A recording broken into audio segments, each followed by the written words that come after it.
how did things go down from your end from the start to you finally actually landing in Boston? Yeah, it was a whirlwind. I found out probably around 11 o'clock. And was shocked, excited, a bunch of different emotions, and really excited to be here. And I didn't sleep a whole lot Saturday night, so got on the plane Sunday, and here we are. You been traded a bunch already. Mm-hmm. Did that make this easier or harder? I mean, you had kind of found a home there in Washington the way you were playing. I think there's a lot of challenges that come with being traded, and being able to draw from past experience was definitely helpful. I was able to kind of talk to some people that knew some people here in this clubhouse, and everyone just had awesome things to say about the guys here, so that definitely made it easier, and it was excited. I was excited to kind of get over here and meet everyone. Maybe on that note, to be traded as a big leaguer who was sought after, who cost a pretty penny, going the other way, Connolly Early going the other way. What was it different to be traded like that as opposed to DFA or prospect for prospect or some of the other deals you've been a part of? Yeah, it was unique. I just remember speaking to my agent just about the whole thing, and he was like, "This is a little bit different than when you were traded in March." It's cool. Everyone here has been awesome, and I feel like they've welcomed me with open arms, and just been super supportive in whatever I need. And when your agent said this is a little different than March, was there a second sentence after that? I can't really remember. I don't know. I think he was just like, dude, you're going to enjoy it. Boston's an awesome place to play, and you're joining a really good ball club. So it was cool. Curtis, this has been a breakout season for you, obviously. What has clicked? What have you finally figured out that's allowed you to do what you're doing?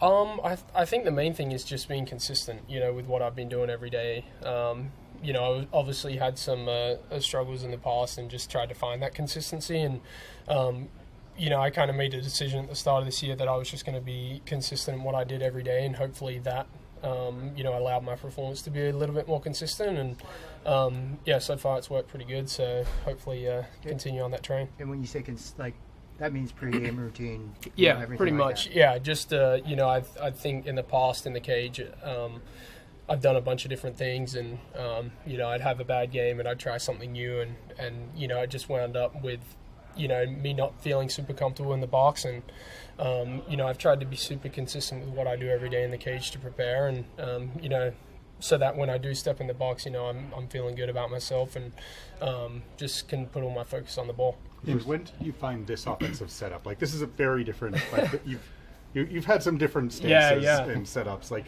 when did you find this, like, kind of like slightly open, hands down? Probably this year. I was kind of at the end of the last year, with the year with Washington. Just had Chicago. Had some conversations with some people, and just wanted to feel comfortable. I didn't want to put too much stress, and my setup is something that I've put stress on in the past, and I felt like it had to be absolutely perfect for me to be in a good position to hit. So I kind of took the stress away a little bit in that regard, and just wanted to be comfortable, and ultimately landed there. But it's been good, which has been nice. And just to clarify on that, like, you had like changed around, hand load and like stance and everything, like, in multiple times in season in the past as a general? Oh yeah. I mean, I even remember, some of my best seasons in the minor leagues. Yeah. I was a very different hitter depending on the week. I when I was younger, I just was completely results driven, and if I didn't get a hit, I felt like something had to give, and a lot of times that was where my hands were, how my lower body was set up.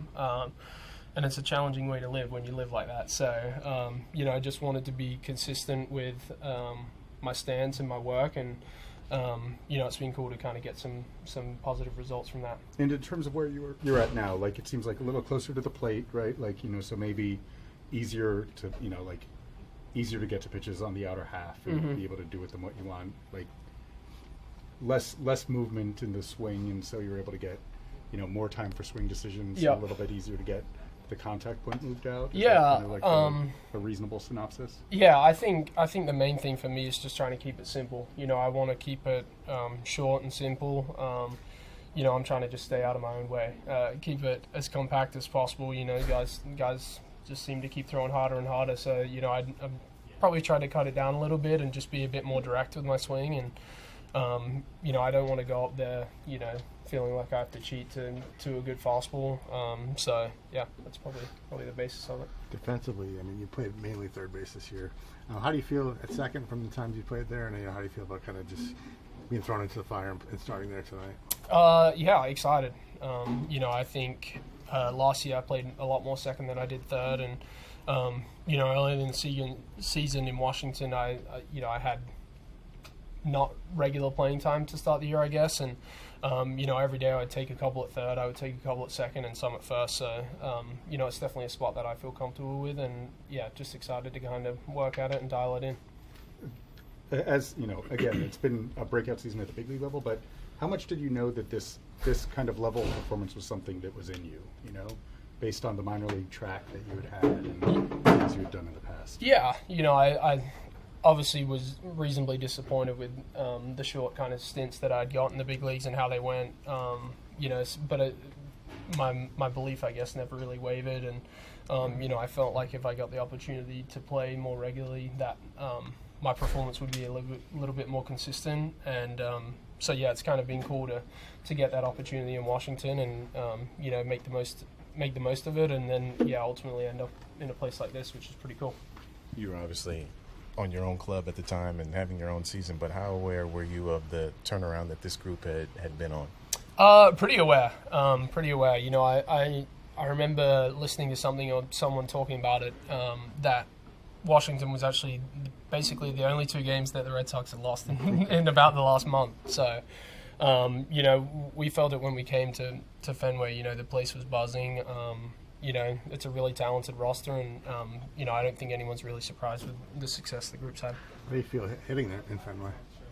Yeah, it feels good. It's the left field wall's kind of interesting. You don't want to get too aggressive towards it, but knowing that it's not a massive hit out there is exciting. So, with the you get to Boston yesterday, and basically the first thing you do is get on the plane for 5 or 6 hours. Uh-huh. What was that like? Did you play cards with guys? Did you sleep after not sleeping Saturday night? Yeah. Like, how did you spend those hours, and did you get to know guys at all? Yeah, I think it was all of the above what you said. Got some rest, had some cool conversations with a few of the guys, and I just remember kind of sitting down towards the end of the flight after speaking to some guys and just feeling better about the situation. I think getting closer to the guys and creating those relationships is important, and it was cool to kind of talk some baseball and to get to know everyone.